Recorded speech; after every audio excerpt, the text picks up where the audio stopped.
जब से श्री राम जी ने वहाँ निवास किया तब से मुनि सुखी हो गए। उनका डर जाता रहा। पर्वत, वन, नदी और तालाब शोभा से छा गए। वे दिनों दिन अधिक सुहावने होने लगे। पक्षियों और पशुओं के समूह आनंदित रहते हैं। भौरे मधुर गुंजान करते हुए शोभा पा रहे हैं। जहाँ प्रत्यक्ष श्री राम जी विराजमान हैं, उस वर्ण का वर्णन सर्पराज शेष जी भी नहीं कर सकते।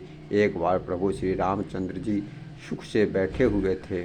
उसी समय लक्ष्मण जी ने उनसे छल रहित सरल वचन कहे, हे देवता, मनुष्य, मुनि और चराचर के स्वामी, मैं अपने प्रभु की तरह अपना स्वामी समझकर आपसे पूछता हूँ। हे देव, मुझे समझाकर वही कहिए जिससे सब छोड़कर मैं आपकी चरण रज की ही सेवा करूं। ज्ञान, वैराग्य और माया का वर्णन कीजिए और उस भक्ति को कहिए जिसके कारण आप दया करते हैं। हे प्रभु, ईश्वर और जीव का भेद भी समझा कर कहिए जिससे आपके चरणों में मेरी प्रीति हो, शोक, मोह और भ्रम नष्ट हो जाए। श्री राम जी ने कहा, है तात, थोड़े ही देर में सब समझा कर कह देता हूँ। तुम मन, चित्त और बुद्धि लगाकर सुनो। मैं और मेरा, तू और तेरा, यही माया है जिसने समस्त जीवों को वश में कर रखा है। इंद्रियों के विषयों को और जहाँ तक मन जाता है, हे भाई, उन सबको माया जानना। और उसके भी एक विद्या, दूसरी अविद्या, उन दोनों के भेद को भी तुम सुनो। एक अविद्या दुष्ट, दोषयुक्त है और अत्यंत दुख रूप है, जिसके वश होकर जीव संसार रूपी कुएं में पड़ा रहता है।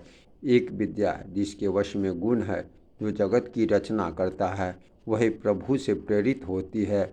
उसके अपना बल कुछ नहीं है।